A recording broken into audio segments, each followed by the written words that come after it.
नमस्कार दोस्तों। तो आज हम पढ़ेंगे भारतीय संविधान के जो भाग संख्या 1 है उसके बारे में। उसमें अनुच्छेद 1 से लेकर 4 तक हम डिटेल एनालिसिस करके उसको पढ़ेंगे। तो और इसमें क्या है कि हम राज्य पुनर्गठन आयोग के बारे में थोड़ा सा डिटेल से देखेंगे और कौन सा राज्य कब कब अस्तित्व में आया, कौन सा आयोग था, राज्य पुनर्गठन आयोग कौन कौन से थे और किन किन राज्यों की राजधानी कब कब चेंज की गई, तो उनके बारे में हम डिटेल से इस वीडियो में पढ़ेंगे। तो हमारे साथ लास्ट तक वीडियो ज़रूर देखें और अंत तक बने रहें। तो इसमें क्या है कि देखो, बात करते हैं हम अनुच्छेद 1 की। बात करें अनुच्छेद 1 की, जो हमारा अनुच्छेद 1 है, भाग संख्या 1 की बात करें हम, संविधान के भाग संख्या 1 की, क्योंकि टोटल भाग 22 है और 12 अनुसूची है। तो उसमें से बात करें हम फर्स्ट भाग की, तो उसमें अनुच्छेद 1 है, वो कहता है कि जो भारत संघ और राज्य सेक्टर, भारत संघ और राज्य सेक्टर के बारे में अनुच्छेद 1 में डिटेल से वर्णन है। तो इस अनुच्छेद 1 में क्या कहा गया कि जो भारत है हमारा, उसको राज्यों का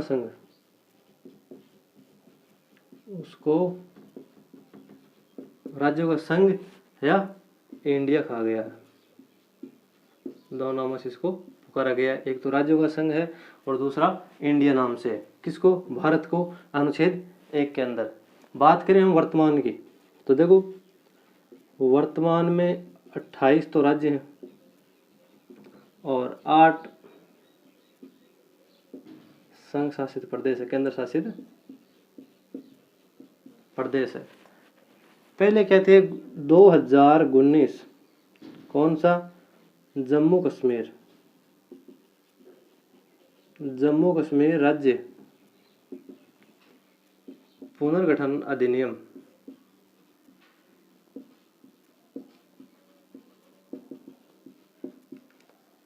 जम्मू कश्मीर राज्य पुनर्गठन जो आयोग अधिनियम था 2019 का, जब वो लागू हुआ तो उसके बाद में 29 राज्य थे पहले। उसका लागू होने के बाद में कितने राज्य हो गए? 28 हो गए। और जो जम्मू कश्मीर राज्य है, इसको उस केंद्र शासित प्रदेश के रूप में घोषित कर दिया। केंद्र शासित प्रदेश किसको? जम्मू कश्मीर को। और 2 केंद्र शासित प्रदेश कर दिए जम्मू कश्मीर। कौन कौन से? ये तो खुद जम्मू कश्मीर है, और दूसरे की बात करें तो इसमें एक क्षेत्र है लद्दाख का, एक क्षेत्र है लद्दाख का। तो बात करें हम जम्मू कश्मीर की, तो जम्मू कश्मीर में क्या है कि विधानसभा होगी हमारे दिल्ली की तरह। इसमें क्या होगी? विधानसभा होगी। और जो लद्दाख है, इसमें विधानसभा नहीं होगी। इसमें क्या है कि 20 जिले हैं। जम्मू कश्मीर जो हमारी केंद्र शासित प्रदेश बना, यूटी बना, उसमें 20 जिले हैं, 20 जिले। और लद्दाख के अंदर 2 जिले हैं, लेह और करगिल।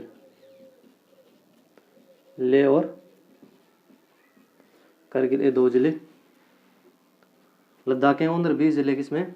जम्मू कश्मीर में। तो देखो क्या हुआ कि जम्मू कश्मीर राज्य पुनर्गठन अधिनियम की बात करें तो ये अपना 5 अगस्त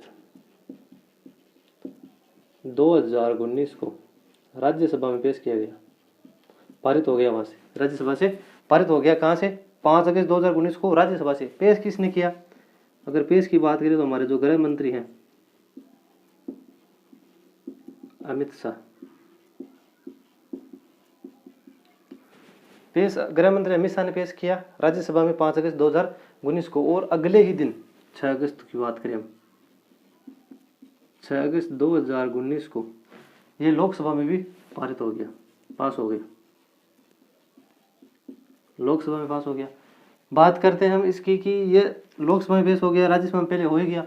अब बात करें हम राष्ट्रपति हस्ताक्षर की, तो वो है 9 अगस्त की, 9 अगस्त 2019 हस्ताक्षर तिथि है किसकी? राष्ट्रपति की। इसके बाद जो भी बिल होता है वो कानून का रूप ले लेता है। तो इसे 9 अगस्त 2019 को ये हो गई।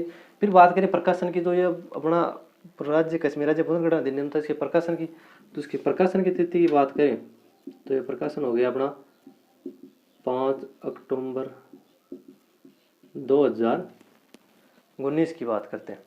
5 अक्टूबर 2019 की इसमें प्रकाशन हो गया। बात करें तो लागू, ये लागू कब हुआ? ये लागू की बात करें तो ये लागू 30 जो अक्टूबर है आपका 2019, उसकी रात 12 बजे बाद, तब इसको हम 31 अक्टूबर काउंट करते हैं कि 31 अक्टूबर 2019 को ये लागू हो गया। इसलिए जम्मू कश्मीर को 2 केंद्र शासित प्रदेश के रूप में डिवाइड करने पर 28 राज्य हो गए, पहले 29 थे, और 8 केंद्र शासित प्रदेश, वर्तमान में 8 केंद्र शासित प्रदेश। थोड़ा सा इसके बारे में देख लेते हैं, थोड़ा सा चैप्टर से थोड़ा सा आउट हम कर इसको हम चलो एक बार देख लेते हैं थोड़ा सा।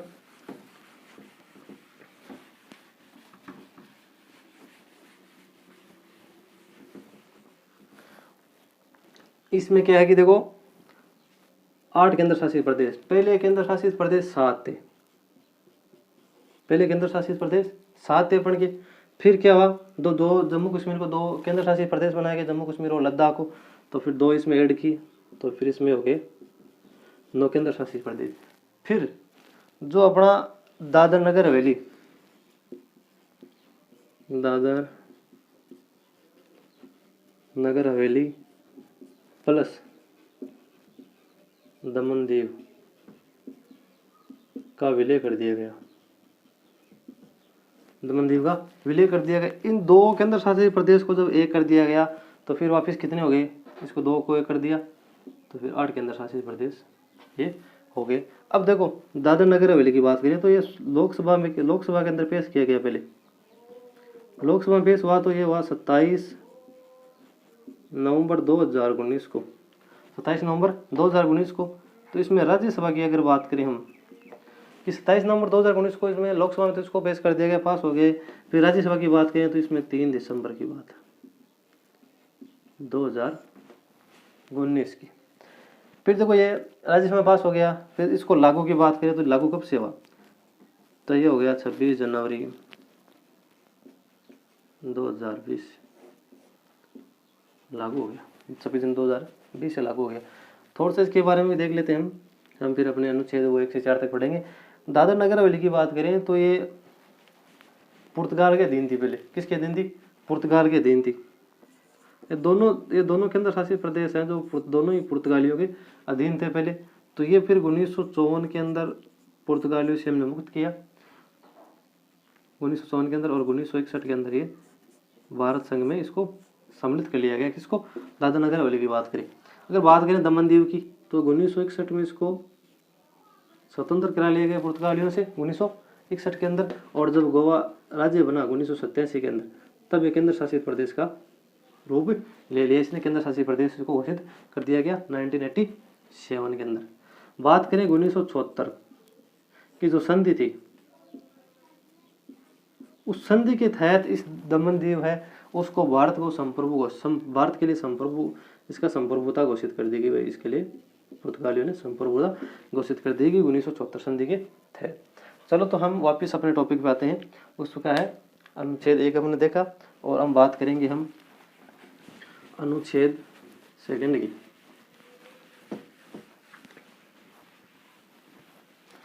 देखो इसमें क्या है कि अनुच्छेद 1 में भारत संघ और राज्य सत्ता का विस्तार से बात करी हमने। और अनुच्छेद 2 की बात करें, अनुच्छेद 2 की बात करें तो इसमें नए राज्यों का प्रवेश, इसमें जो है वो नए राज्यों का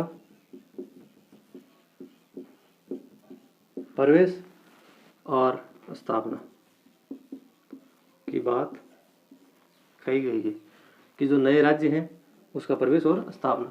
इसके अंतर्गत संसद को 2 प्रकार की शक्तियां प्रदान की गई अनुच्छेद 2 के तहत। फर्स्ट की बात करें तो फर्स्ट है नए राज्यों को संघ में सम्मिलित करने की शक्ति है, तो सम्मिलित करने की शक्ति एक दूसरे को सम्मिलित कर सकती है संसद। दूसरी स्थापना, नए राज्यों की स्थापना की जो शक्ति है वो भी किसको है, संसद को है। अनुच्छेद 2 के अंदर बात है। इसके देखो अनुच्छेद 3 की बात कर लेते हैं, तीसरे अनुच्छेद की। तीसरे अनुच्छेद में क्या कहा गया है कि नए राज्यों की स्थापना,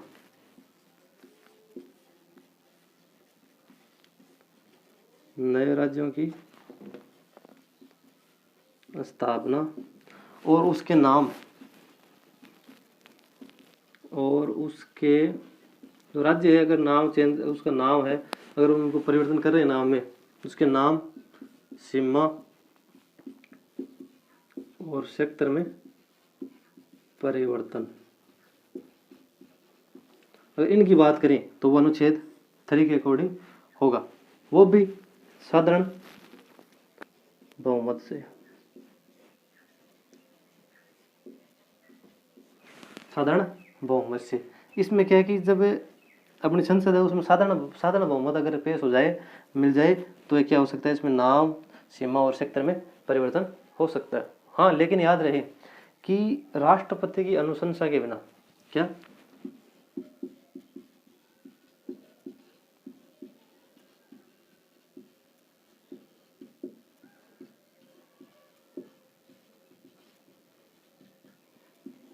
इसको नोट रखें, आप याद रखें कि राष्ट्रपति की अनुशंसा के बिना जो ये विधेयक है किसी भी सदन में नहीं लाया सकता, न लोकसभा, न राज्यसभा के अंदर, न विधायक के अंदर, किसी के अंदर ये क्या है कि विधेयक नहीं लाया जा सकता, किसके, राष्ट्रपति की अनुशंसा के बिना। और राष्ट्रपति क्या करता है जी, जो जिस राज्य का नाम चेंज करना है, सीमा, सेक्टर और उसके परिवर्तन की बात करनी है, उस राज्य की विधायिका को निर्देशित करती है कि वो अपना तय समय में अपना मत इस पे दे। अगर वो तय समय में अपना मत नहीं देती है तो उसका क्या जो निर्धारित समय है उसको बढ़ा भी सकती है। और जो अगर किसी की बात करें हम, अगर कोई राज्य या कोई स्थान किसी दूसरे राज्य को सौंपा है तो वो संसद उसका कानून बनाकर ही कर सकती है, इसे नहीं कर सकती। चलो, तो अनुच्छेद 3 की भी हम बात करें।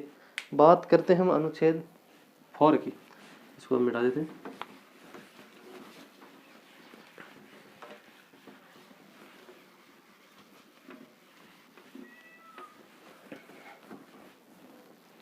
देखो, बात करें हम अनुच्छेद 4, अनुच्छेद 4 की बात करते हैं। इसमें क्या है कि जो नए राज्यों के निर्माण की प्रक्रिया है उसमें संशोधन की बात की गई है। जो नए राज्यों का निर्माण है, नाम, सीमा व संशोधन की बात है, वो अनुच्छेद 4 के अंदर की गई है। अब अनुच्छेद 4 के अंदर देखो, जो आपका फर्स्ट और जो 4th अनुसूची है उसमें जो संशोधन होगा उसकी बात की गई है। किसके तहत होगा, अनुच्छेद 2 है, अनुच्छेद इस 3 के तहत क्या होगा, संशोधन होगा फर्स्ट और 4th अनुसूची के अंदर। किस में बात की गई है, अनुच्छेद 4 में बात की गई है। और जो ये जो प्रक्रिया है, जो अनुच्छेद 4 के अंदर का जो प्रक्रिया है वो अनुच्छेद 368 के तहत नहीं होगी या शामिल नहीं होगी इसमें साधारण बहुमत के द्वारा, इसलिए 368 के अंदर जो संशोधन की प्रक्रिया है उसके तहत ये प्रक्रिया 4 की वो शामिल नहीं है, इसके तहत वो नहीं है। 368 की बात करें अनुच्छेद की तो उसमें शामिल नहीं। इस चीज़ को आप थोड़ा सा ध्यान रखें, आपके लिए थोड़ा सा एग्जाम की दृष्टि से इम्पोर्टेंट रहेगा। चलो, तो हमने ये अनुच्छेद 4 तो लगभग पढ़ लिए हैं। हम बात करते हैं राज्य पुनर्गठन आयोग की, कि कौन कौन सा राज्य कब कब अस्तित्व में आया, उसके बारे में थोड़ा सा हम डिटेल से बात करते हैं। और कौन सा आयोग है, राज्य पुनर्गठन आयोग है, वो कब कब आए उनके बारे में थोड़ा सा डिटेल से देख लेते हैं। तो चलो देखते हैं कि बात करें हम राज्य पुनर्गठन आयोग। राज्य पुनर्गठन अधिनियम,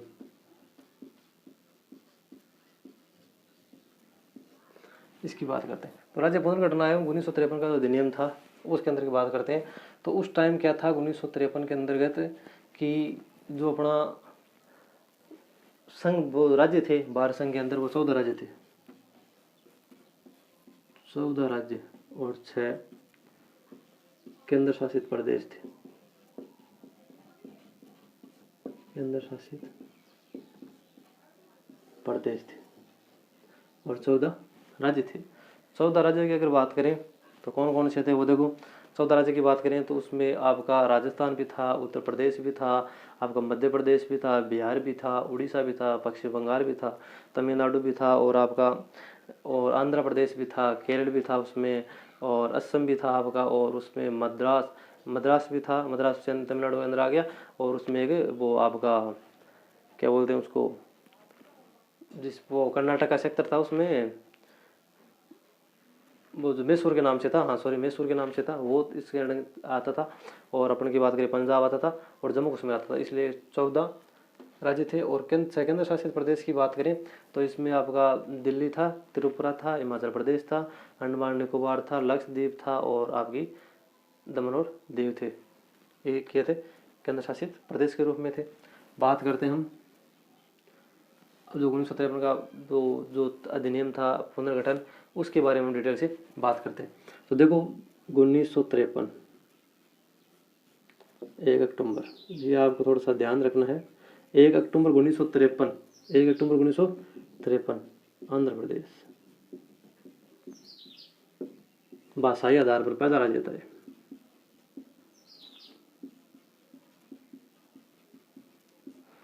कई बार क्वेश्चन एग्जाम में जरूर आता है कि भाषाई आधार पर पैदा राज्य कौन सा था, तो आपका आंसर हो जाएगा आंध्र प्रदेश।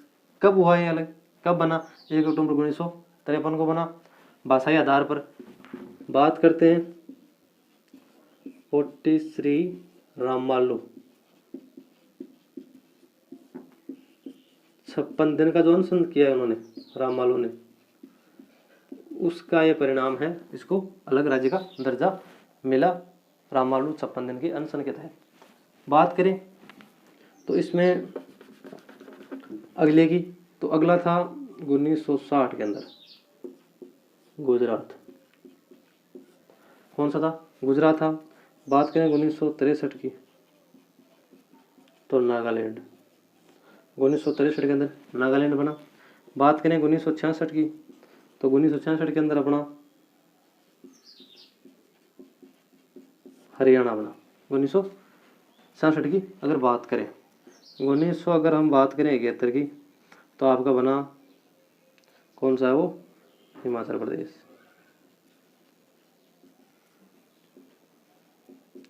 हिमाचल प्रदेश है। बात करें हम 1972 की तो इसमें मेघालय है, मणिपुर है और आपका त्रिपुरा है, आपके इसके अंदर त्रिपुरा है। बात करते हैं हम 1975 की तो इसके अंदर आपका सिक्किम राज्य अलग स्थिति में है 1975 में, 75 में, 1975 में। और बात करें हम 1987 की तो 1987 के अंदर जो आपका मणिपुर था,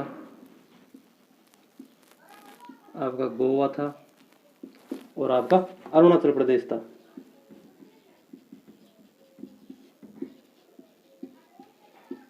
अरुणाचल प्रदेश था, मणिपुर, गोवा और अरुणाचल प्रदेश था, 1987 के अंदर अस्तित्व में आए।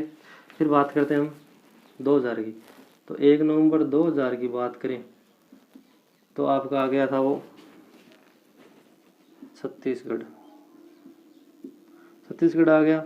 9 नवंबर की बात करें इस 2000 के सन की तो आपका उत्तराखंड आ गया अस्तित्व में। फिर बात करें 15 नवंबर की 2000 की तो ये आ गया आपका झारखंड। झारखंड की बात करें 15 नवंबर 2000 को झारखंड आ गया। अब देखो 2 जून 2014 कौन सा राज्य बना, तेलंगाना। अलग किससे हुआ, आंध्रा से।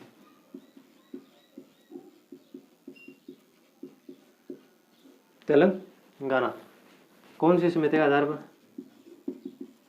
BN कृष्णा समिति थी, उसके आधार पर। पहले कौन थे, चंद्रशेखर राव, उसके मुख्यमंत्री सीएम कौन थे, चंद्रशेखर राव थे। चंद्रशेखर राव, तेलंगाना, BN कृष्णा समिति 2014। देखो 53 में आंध्र प्रदेश, रिपीट कर लेते हैं। 60 के अंदर गुजरात आया था आपका, 63 के अंदर नागालैंड अस्तित्व में आया, 66 में हरियाणा, 71 में हिमाचल प्रदेश, 72 में मेघालय, मणिपुर, त्रिपुरा और 75 की बात करें तो सिक्किम। और बात करें हम 87 की तो मणिपुर, गोवा और अरुणाचल प्रदेश। और बात करें 1 नवंबर 2000 की तो छत्तीसगढ़। अगर 9 नवंबर की बात करें तो उत्तराखंड और 15 नवंबर की बात करें तो झारखंड। और 2 जून 2014 की बात करें तो तेलंगाना, ये आपके राज्य अस्तित्व में आए। अब देखो बात करते हैं कौन कौन से आयोग थे। तो इनमें लगभग 3 आयोग थे, आपको इम्पोर्टेंट है कौन कौन से वो उसके देख लेते हैं। देखो एक आयोग था आपका दर आयोग, कौन सा था? दर आयोग। एक था JVP आयोग और एक था फजल अली आयोग। तो चलो इस फजल अली आयोग और इसके बारे में थोड़ा सा देखते हैं। देखो 1948 की बात करें तो इसमें अगर आयोग की बात करें, अधिनियम आयोग, पुनर्गठन आयोग, पुनर्गठन आयोग की बात करते हैं तो आयोग कौन कौन से थे? देखो 1948 के अंदर दर आयोग और JVP आयोग, JVP आयोग था। बात करें 1953 की तो फजल अली आयोग,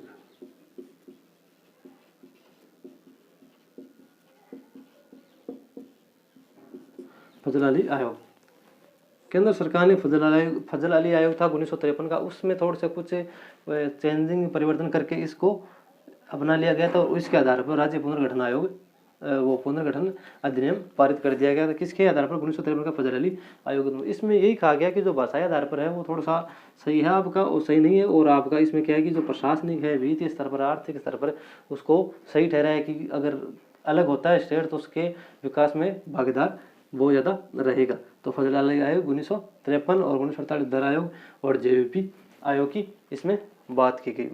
दर आयोग और JVP आयोग था 1948 के अंदर। अब बात करते हम, ये तो आपके आयोग हो गए। अब थोड़ा सा इसमें और देख लेते हैं कि जो आपका 1991 की बात करें, 1991 की बात करें तो केरल, जो केरल था उसकी पहले राजधानी थी त्रिवेंद्रम। तो 1991 के अंदर उसको क्या कर दिया गया? तिरुवनंतपुरम। कौन सा आ गया? त्रिवेंद्रम का। फिर बात करें 1996 की तो पहले मुंबई, महाराष्ट्र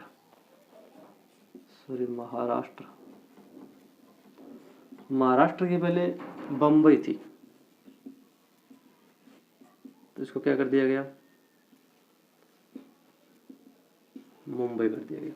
फिर 1996 के अंदर ही आपकी तमिलनाडु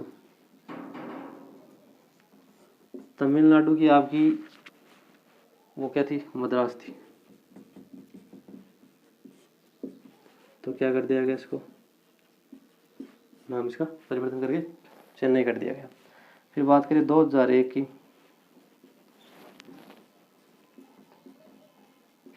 पश्चिमी बंगाल की अगर बात करें हम तो पश्चिमी बंगाल की बात करें तो इसमें क्या था? पहले कलकत्ता थी, कलकत्ता, और 2001 में इसको क्या कर दिया गया? कोलकाता कर दिया गया। 2001 की बात करें। हम बात करें 2006 की तो कर्नाटक जो राज्य है उसकी पहले राजधानी थी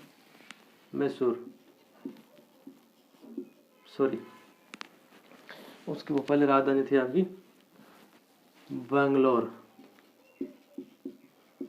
बेंगलोर थी, और अब इस नाम इसका चेंज कर दिया गया बंगलुरु। क्या कर दिया गया? बंगलुरु। तो चलो दोस्तों, हमने आपको अच्छा से अच्छा कंटेंट देने की कोशिश की है, जिसके अंदर हमने भाग संख्या 1 के अंदर जो अनुच्छेद 1 से लेकर 4 तक पढ़ा और उसके अंदर राज्य पुनर्गठन अधिनियम और आयोग के बारे में पढ़ा। तो इसमें क्या है कि हमने पूरी अपनी तरफ से पूरी मेहनत की है। तो आप हमारे साथ इस चैनल पर बने रहें और वीडियो को लाइक करें, शेयर करें, कमेंट करें और चैनल को सब्सक्राइब जरूर कर लें ताकि आने वाली वीडियो की नोटिफिकेशन आपको मिलती रहे। Thank you, all the best.